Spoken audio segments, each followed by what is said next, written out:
Hello बच्चों, आपका स्वागत है फिर से आज के इस वीडियो पाठ में। आज के वीडियो पाठ में पेज नंबर 111 में कुछ प्रश्न शेष थे, उनको हम यहाँ पर हल करेंगे। तो देखते हैं, प्रश्न नंबर 4 तक कर हो चुका था यहाँ तक। आज हम प्रश्न नंबर 5 से 10 तक ये जो प्रश्न हैं आज के वीडियो पाठ में इनको समझेंगे। तो 5वां प्रश्न है, 3 ऐसी संख्याएं ज्ञात कीजिए जो 25 की गुणज हैं लेकिन 50 की नहीं। यानी दो संख्याएं हमें यहाँ पर दी गई हैं, एक है 25, दूसरी है 50।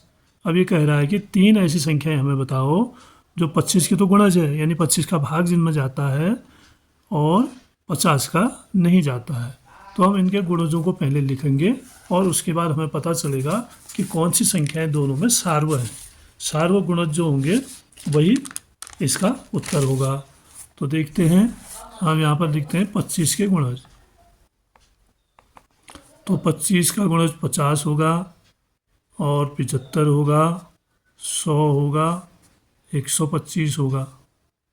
और 50 के गुणज होंगे 100, यानी 50, 100 और 150, 100 नहीं 200 तक की संख्या अगर हम इसमें लिखते हैं। तो अब आप देख रहे हैं कि 25 के गुणज तो 50 भी है, सार्व है ये, और फिर उसके बाद 100 है सार्व, और फिर यहाँ पर अगर हम इसको आगे लिखें तो ये भी सार्व होगा 200। 150 भी सार्व है, दोनों में है, और 200 भी दोनों में है। अब ये पूछता है कि कौन से ऐसे हैं जिसमें 25 का भाग तो जाता है लेकिन 50 का नहीं जाता है, यानी 50 का वो गुणज नहीं है। तो 50 के गुणज कौन कौन नहीं है? गुणज है, देखिए आप 50 यहाँ भी आ रहा है, इधर भी आ रहा है, 100 भी दोनों में आ रहा है, 150 भी आ रहा है। अब कौन सी संख्याएँ ऐसी हैं, 3 संख्याएँ जो 25 ही में आ रही है, 50 में नहीं आ रही है। तो ये एक तो है 75, और फिर इसके बाद है 125, और फिर इसके बाद है 175। तो इन संख्याओं में ये संख्याएं जो है 50 के गुणज में नहीं आ रही हैं। तो यही इसका आंसर होगा। 3 ऐसी संख्याएं हमने बता दी जो 25 की गुणज है लेकिन 50 की नहीं है। तो इसका उत्तर होगा, ये 5वां प्रश्न है, इसका उत्तर होगा 75, 125, 175। ये ऐसी संख्याएं हैं जो 50 की गुणज नहीं है। लिख देंगे 50 की गुणज नहीं है, ये होगा इसका उत्तर। और उसके बाद अगला प्रश्न हम देखते हैं, अंशु और उसके मित्र 2 संख्याएं लेकर इडली वड़ा खेल खेल रहे हैं। दोनों संख्याएं 10 से छोटी हैं। पहली बार यदि कोई इडली बड़ा कहता है तो वह संख्या 50 के पश्चात आती है। मतलब इडली बड़ा का मतलब है सार्वगुणनखंड। ऐसी संख्या है सार्वगुणज, ऐसा गुणज जो दोनों में आता है, उन दोनों संख्या में, जो भी 2 संख्याओं से वो खेल रहे हैं उन दोनों संख्या में आता है, वो आता है 50 के बाद में। वे दोनों संख्याएं क्या होंगी जिन्हें इडली और बड़ा कहा गया है? अब हमने उन दोनों संख्याओं का पता करना है। तो हम यहाँ पर सबके पहले गुणज निकाल लेंगे 1 से। अब हमने दोनों गुणजों को पहले पता करना है, दोनों संख्याओं को, वे संख्याएं कौन सी हैं।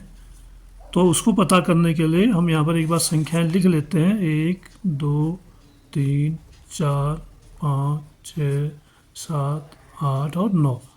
ये हैं 10 से छोटी संख्या।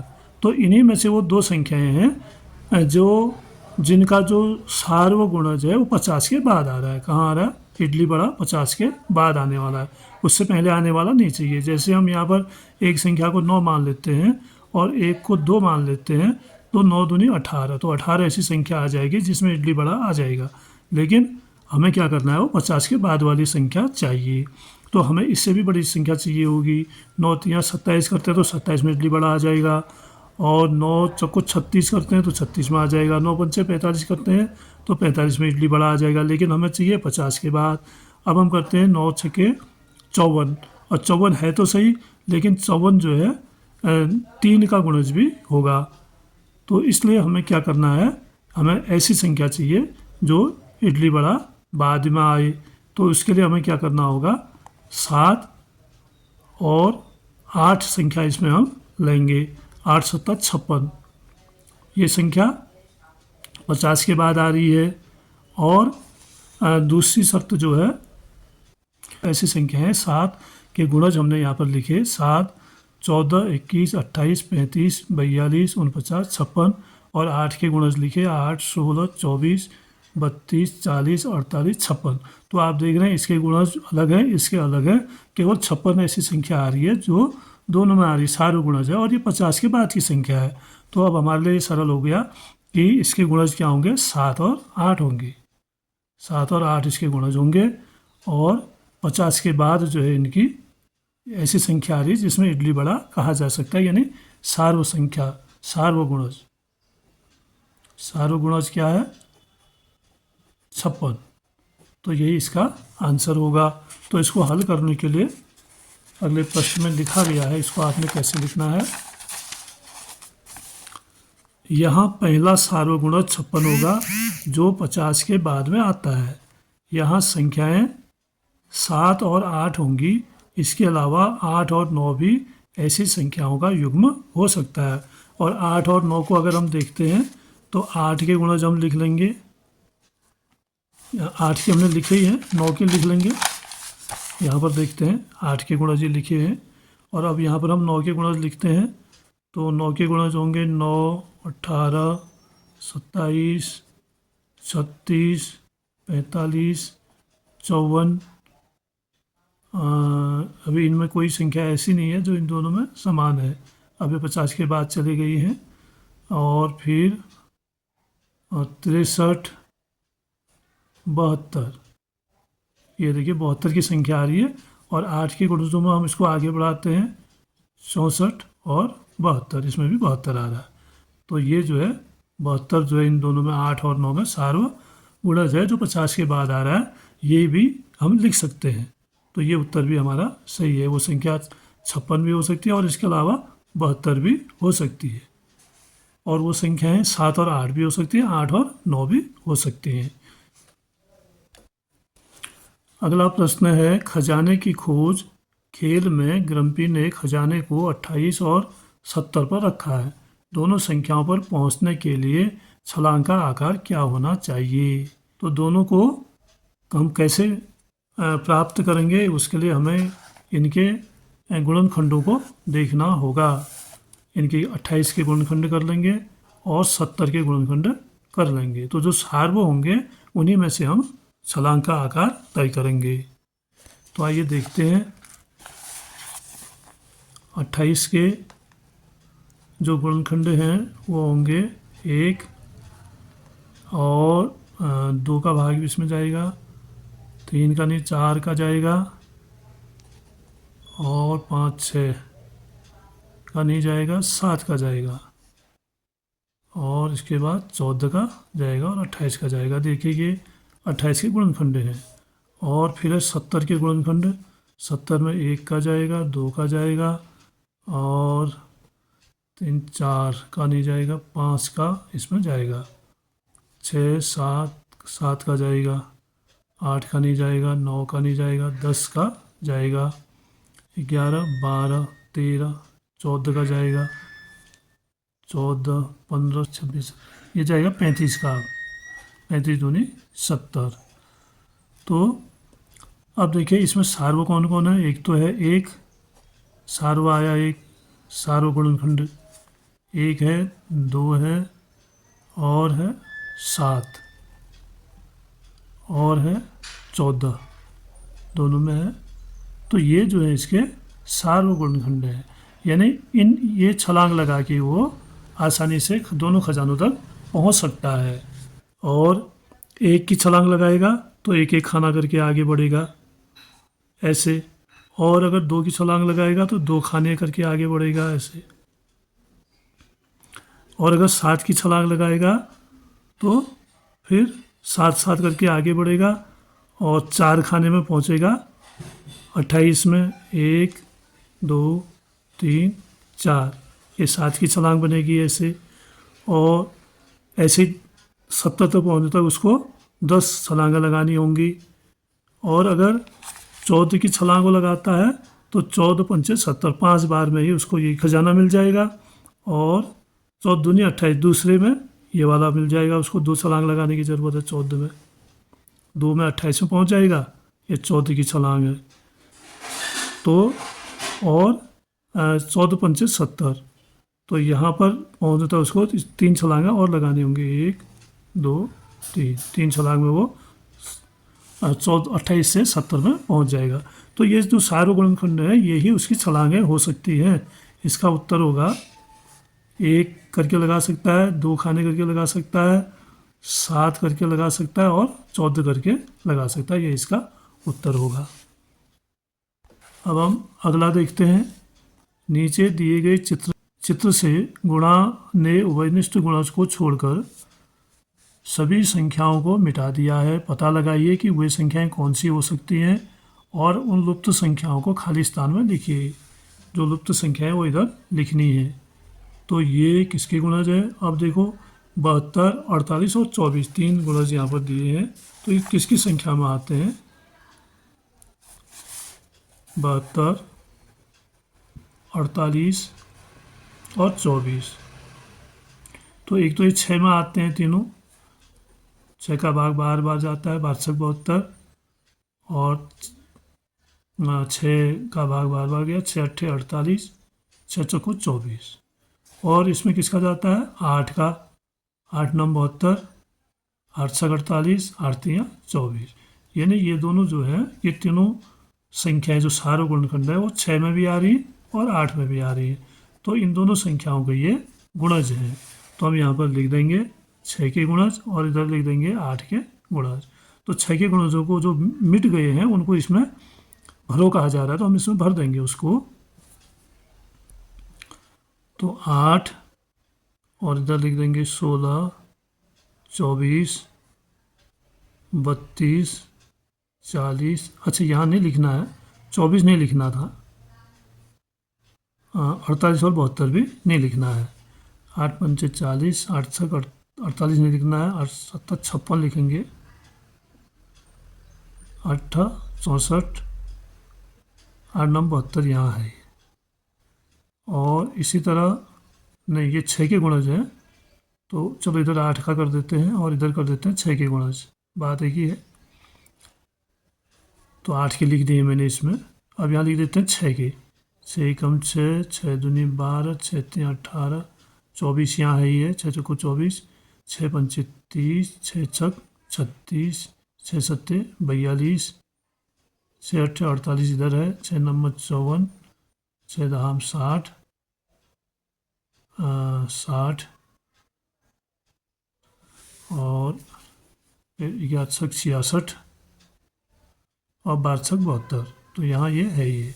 तो ये 6 के गुणज हैं और ये 8 के गुणज हैं। तो इन दोनों में ये सारों गुणज हैं, 72, 48 और 24। तो उन लुप्त संख्याओं को खाली स्थान में लिखिएगा ना, तो हमने इसमें इसको लिख दिया है और ये सारों गुणज भी सही आ रहे हैं। तो ये लुप्त संख्याएं हैं 8 और 6। दोस्तों आगे देखते हैं। अगला है 9वां प्रश्न। एक सबसे छोटी संख्या ज्ञात कीजिए जो 7 को छोड़कर 1 से 10 तक की सभी संख्याओं का गुणज हो। अब हमने क्या करना है, एक 7 को छोड़कर कह रहा है सबकी गुणज है वो। अब इनके हमें गुणनखंड पता करने होंगे। यानी यहाँ पर हमने क्या करना है, लॉस ऑफ ऑल लेना पड़ेगा। इसका लॉस ऑफ ऑल लेंगे, इनके गुणज पता करेंगे। तो 9वां प्रश्न है, तो हम लिख देंगे 1 2 3 4 5 6, 6 यहाँ लिख देंगे 8, इधर 9 और इधर 10। क्योंकि प्रश्न में कहा गया है कि एक सबसे छोटी संख्या ज्ञात कीजिए जो 7 को छोड़कर 1 से 10 तक सभी संख्याओं का गुणज हो। ऐसी संख्या हमें पता करनी है जो जिसमें इन सभी संख्याओं का भाग जाए कि 7 को हटा दिया है, तो हम इन सब का लॉसअपो निकालेंगे। तो लॉसअपो का मतलब इनको हमने भाग देते जाना है आगे तक जब तक 1 नहीं आ जाता है। सबसे पहले 2 से शुरू करेंगे, जिसमें भाग नहीं जाता है ऐसे लिखेंगे 2 एकम 2, 3, 2 दूनी 4, 5, 6, 7 है नहीं, 2 चौको 8, 9 को ऐसे लिख देंगे, 2 पंचे 10। फिर कई संख्याएं ऐसी हैं जिनमें 2 का भाग जाएगा, फिर 2 का भाग करेंगे 1, 1, 3, 1, 5, 3, 2 3 6 हो गया, 2 दूनी 4, 9 और 5। जिनमें भाग नहीं जाता उनको हमने वैसे ही उतार देना है। फिर 2 दिख रहा है, 2 का भाग करेंगे 1, 1, 3, 1, 5। भाग का मतलब पूरी बार भाग जाना चाहिए, जैसे 2 एकम 2, 9 और 5। देखिए अब 2 के गुणज इसमें से हट गए हैं और 2 भी हट गया है। अब हम आगे बढ़ेंगे, 3 का भाग करेंगे 3, इसमें 1, 1, यहाँ भी 1 हो जाएगा, 3 एकम 3, 1, 5, 3 एकम 3, 1, 3 3 9 और 5। अब एक 3 और है तो फिर हमें 3 का भाग करना होगा, 1, 1, 1, 1, 5 को ऐसे लिख देंगे, 3 एकम 3, 5 को ऐसे लिख देंगे। अब करेंगे 5 का भाग। 5 के भाग में सब संख्याएं 1 हो जाएंगी, नहीं यहाँ पर 1 आ जाएगा अब, और 1, 1, 1, 5 एकम 5। तो अब यहाँ पर हम क्या करते हैं, इनका लॉसअपो लेते हैं। लॉसअपो लेने के लिए इन सारी संख्याओं को हम आपस में गुणा कर देते हैं। 2 गुणा 2 गुणा 2, 2 3 बार है, 3 2 बार है और 1 बार है 5। इस सबको गुणा कर दिया, 2 दूनी 4, 4 दूनी 8, 8 तिया 24, 24 तिया 72, 72 को हम 5 से गुणा कर देंगे, 5 दूनी 10, 5 सत्ते 35, 1 36, यानी 360 वो संख्या है जो एक 7 के अलावा 1 से 10 तक की सभी संख्याओं की गुणज है। यानी इस संख्या में सभी का भाग जाएगा केवल 7 को छोड़ के। ये होगा उत्तर। तो आप समझ लेना। तो ऐसे लॉसअपो हमने निकाला है। इन संख्याओं के को इकट्ठे कर लेके हमने क्या किया, क्योंकि अगर इनके हम गुणनखंड करें अलग अलग तो बहुत लंबा जाएगा, तो हमने एक साथ लॉसअपो में उन संख्याओं को ले लिया जो इनके गुणज हैं, और उसके बाद इनको गुणा करके ये आया 360। तो यही इसका उत्तर है। अब है आखिरी प्रश्न 10वां। एक सबसे छोटी संख्या ज्ञात कीजिए जो 1 से 10 तक सभी संख्याओं का गुणज हो। अब यहाँ पर केवल एक शर्त रखी थी इसने 7 को छोड़कर, यहाँ 7 भी मिला दिया है, बाकी प्रश्न सेम है। तो अब हमें क्या चाहिए, 1 से 7 तक की सभी संख्याओं का गुणज। तो अगर हम शॉर्ट में करें तो हम जो अभी हमने किया है उसी को हम 7 से गुणा कर देंगे तो इसका उत्तर आ जाएगा। लेकिन अगर हमने अलग से करना है तो फिर से हम क्या करेंगे, इनका लॉसअपो निकालेंगे। 1, 2, 3, 4, 5, 6, 7, 8, 9 और 10। अब की बार 7 को भी शामिल कर दिया है, तो इसका लॉसअपो हम ले लेंगे। 2 का भाग करेंगे सर्वप्रथम, 1, 2 एकम 2, जिनमें भाग नहीं जाता ऐसे उतार देंगे, 2 दूनी 4, 5 में नहीं जाता भाग, 2 3 6 और 7 में नहीं जाएगा, 2 चौको 8 और 9 को ऐसे उतार, 2 पंचे 10। अब हम फिर से 2 का करेंगे, 1, 1, 3, 2 एकम 2, 5, यहाँ पर 3 आ गया था, 7, 2 दूनी 4, इधर 9 और इधर 5, फिर से 1 2 है तो 2 का भाग देंगे, 1, 1, 3, 1, 5, 3, 7, यहाँ पर 2 एकम 2 हो जाएगा, और यहाँ 9 और इधर 5। अब 2 और 2 के गुणज खत्म हो गए हैं तो हम 3 का भाग करेंगे, 1, 1, 3, 3 एकम 3 हो गया, भाग चले जाएगा, और फिर 1, 5 ऐसे उतारेंगे, 3 एकम 3, 7 ऐसे उतारेंगे, 1 3 3 9, इसमें 3 बार भाग जाएगा और 5 को ऐसे लिख देंगे। देखिए एक बार 3 है तो फिर से 3 से भाग देंगे हम, 1 1 1 1 5 1 7 1 3 एकम 3, अब 1 हो गया। अब हम 5 का भाग करेंगे, 1 1 1 1 5 एकम 5 1 और 7 ऐसे उतरेगा, फिर 1 1 और 5 एकम 5। अब 7 है, 7 का भाग करेंगे, सब में अब 1 1 आ जाएगा, 7 एकम 7 हो जाएगा। यहाँ पे यहाँ पर 1 आ जाना था पहले ही, 5 एकम 5 हो गया। तो अब देखिए इनके लॉसों को आया है 2 2 2 3 बार है, फिर 3 3 2 बार है, फिर 5 है, फिर 7 है। इन सबको हम गुणा कर देते हैं, 2 गुणा 2 गुणा 2 गुणा 3 गुणा 3 गुणा 5 गुणा 7, सबको गुणा कर देंगे। तो यहाँ पर हम गुणा कर देते हैं, 5 दूनी 10, 5 सत्ते 35 और 1 36, 3 दूनी 6 और 3 सत्ते 21। यहाँ पर लिख देंगे, जोड़ देंगे 0 6 6 12 और 3 1 4 1 5 2 का 2, 2520 इसका आंसर होगा।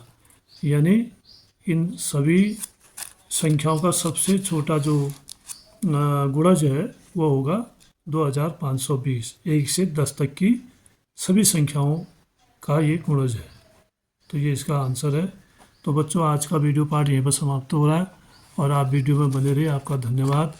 और आपको यहाँ पर अभी पढ़ने को मिले प्रश्न नंबर 111 से प्रश्न नंबर 5 से 10 तक के प्रश्नों के हल। तो बच्चों आपसे अनुरोध है कि आप फिर से एक बार मैं अनुरोध करता हूँ और अपने दोस्तों में शेयर भी करिएगा, चैनल को सब्सक्राइब करिएगा और वीडियो को लाइक अवश्य करिएगा। धन्यवाद।